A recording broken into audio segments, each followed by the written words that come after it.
Shalom, salam sejahtera bagi kita semua.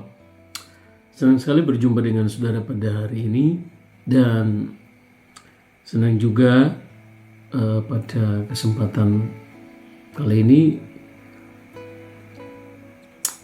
terkait dengan berita yang beberapa waktu yang lalu, ya kira-kira hampir seminggu yang lalu, si Pak Agustan ini lagi viral dengan video yang dia unggah, yaitu dia mengambil Alkitab yang disebut kitab Alkitab, ya dia menyebut sendiri dalam video itu bahwa ini Alkitab.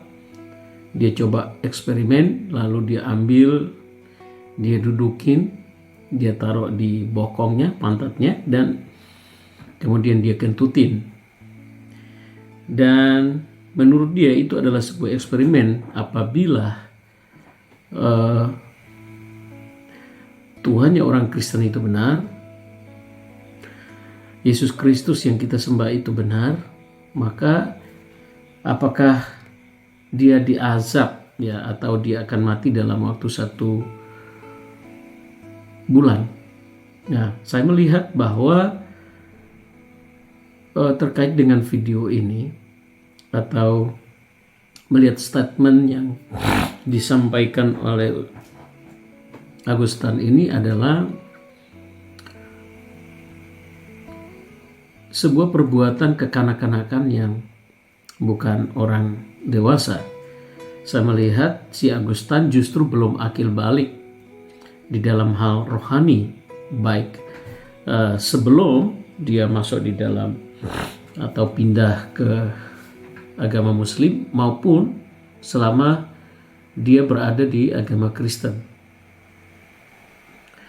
Dia belum mengalami akil balik karena dia pengenalan dia, mindsetnya dia, cara pikir, cara pandang dia itu masih mencerminkan seorang anak kecil, kekanak-kanakan, sehingga bukan saja video yang kemarin itu, tetapi bahkan ada beberapa video-video yang terdahulu dengan perkataan-perkataan yang tidak pantas diucapkan.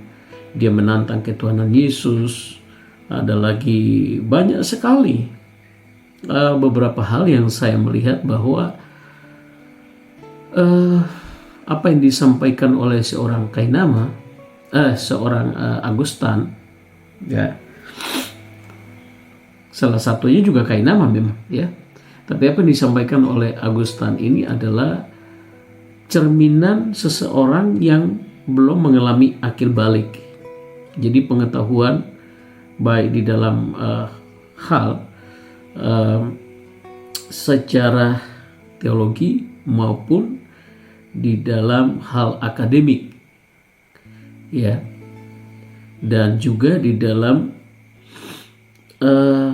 membangun sebuah hubungan sosial di tengah-tengah masyarakat.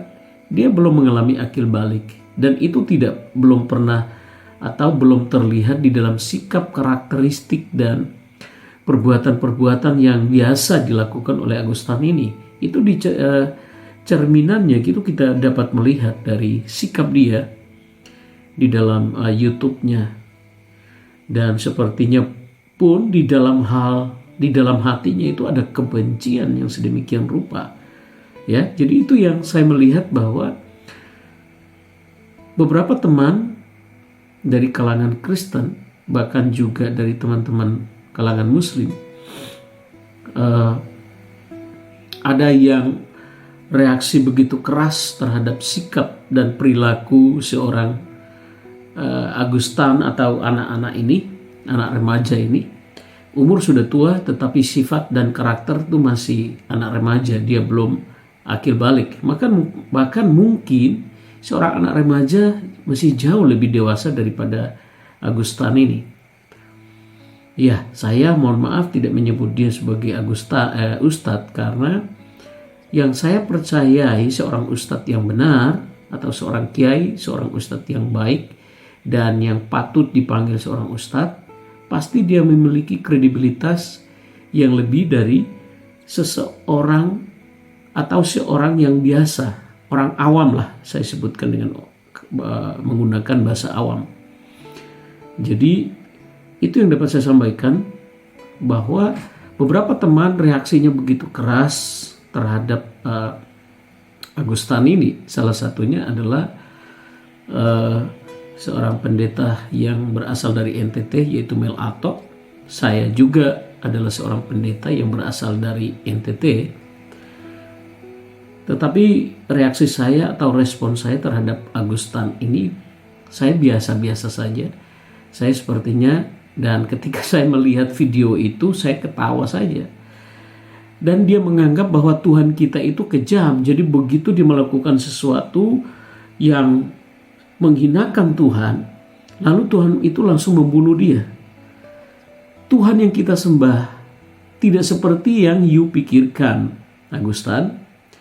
Tuhan yang kita sembah, yang namanya Tuhan Yesus Kristus, adalah Tuhan yang penuh kasih. Karena itu di dalam zaman yang kita hidup sekarang ini, yang disebut dengan zaman kasih karunia, adalah hidup yang berlimpah dan penuh dengan kasih karunia demi kasih karunia. Tuhan yang kami sembah ini bukan Tuhan yang kejam. Sekalipun Tuhan tidak toleransi terhadap perbuatan-perbuatan kekejian, terhadap perbuatan-perbuatan dosa. Tetapi Tuhan kita ini bukan Tuhan yang kejam. Seandainya kalau Tuhan kita kejam, tidak ada manusia yang bisa masuk surga. Karena perbuatan manusia itu sangat kotor. Tidak ada manusia yang bisa layak untuk memasuki kerajaannya yang kudus.